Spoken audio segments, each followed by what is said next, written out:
പേടിച്ചിരുന്ന കണ്ടെന്തായാലും ഓരോ രംഗം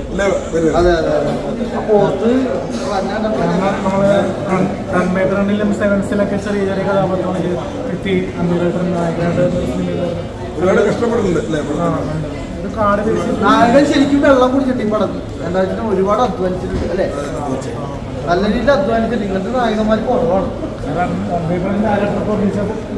അല്ല ആ കാട്ടിക്കൊരു ഫൈറ്റ് പറയുമ്പോൾ ശരിക്കും കഷ്ടപ്പെടുന്നുണ്ട്. ഇങ്ങനത്തെ നായകന്മാരെ നമ്മൾ സപ്പോർട്ട് ചെയ്യാം. മരിച്ചു പണിയെടുത്തിട്ടുണ്ടെന്ന് പറയാം. ആ കാട്ടിക്കിടന്ന് മരിച്ചു പണിയെടുക്കാൻ പറ്റില്ല. അത് അത് തന്നെ സംഭവം. നല്ല രീതിയിൽ പണിയെടുത്തിട്ടുണ്ട്. പടങ്ങൾ ഇനിയും അതെ അതെ അതെ ഇങ്ങനത്തെ പേടിച്ചിരുന്ന കണ്ടോ നിങ്ങളാ മറ്റേ ഇതൊക്കെ വന്നപ്പോ അഭിലാഷിനെ ഓർത്ത് പോയി. ഫൈറ്റിംഗ് എന്താ പറയാ ഫോറസ്റ്റിക്കറിനുള്ള ഫൈറ്റ് ആ ഫോറസ്റ്റിക്കറിന് ഫൈറ്റ് ചെയ്യണല്ലേ? അതേപോലെ പേരൊക്കെ ചെയ്യാൻ പറ്റും. റിസ്കി ഷോട്ടുകൾ പുള്ളി എടുക്കാറില്ല.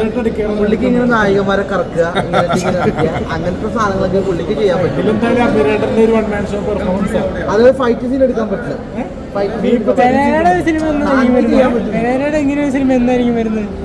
പുള്ളിയുടെ ആനയിട്ടൊരു പടം ഇറങ്ങുന്നുണ്ട്. കാട്ടാനയും പെരേരയും അല്ലേ? അതായത് കാട്ടാനെ ഓടിച്ചിട്ടുണ്ട്. അങ്ങനെ പെരേര ഞാൻ പറയാം, കാട്ടാനെ ഓടിച്ചിരുമ്പോ പെരേര ഇങ്ങനെ നിൽക്കുന്നുണ്ട്. കാട്ടാന്റെ കൊമ്പിൽ പിടിച്ചിട്ട് പെരേര ഇങ്ങനെ ആ കാട്ടാനെ മറിച്ചിട്ട് അല്ല കഥ പറഞ്ഞു.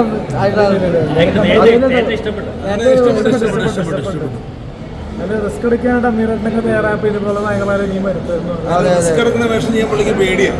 കാരണം വിഷ്ണു നായകനാവുന്ന ഒരു പടത്തിൽ തന്നെ റിസ്ക് എടുക്കുന്ന വേഷം പറഞ്ഞിട്ട് പുള്ളിക്ക് റിസ്ക് എടുക്കാൻ പറ്റില്ല. ഒന്നിനും റിസ്ക് എടുക്കാൻ പറ്റില്ല. അതാണ് പുള്ളിയുടെ പ്രശ്നം. പക്ഷെ പടം എന്തായാലും ഗംഭീരമാണ്. നമുക്കൊരു വൈൽഡ് ഗെയിം എന്റർടൈൻമെന്റ് പറയാൻ പറ്റും. പടമെല്ലാം പ്രേക്ഷകർ സ്വീകരിക്കണം. പടത്തിൽ നല്ല രീതിയിൽ അല്ലേ നായകനെ അധ്വാനിച്ചിട്ടുണ്ട്.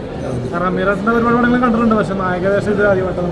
ഇല്ല, പുതുമുഖങ്ങൾ എന്ന് പറഞ്ഞൊരു പടം വന്നിട്ടുണ്ടായിരുന്നു തിയേറ്ററിലായാലും ഞാനിപ്പോ കാണുന്ന പടം പുതുമുഖങ്ങൾ എന്ന് പറഞ്ഞ പടത്തിൽ നല്ല നല്ല ഒരു ക്യാരക്ടർ വേഷം അതെ ആദ്യമായിട്ട് വന്നു. പക്ഷെ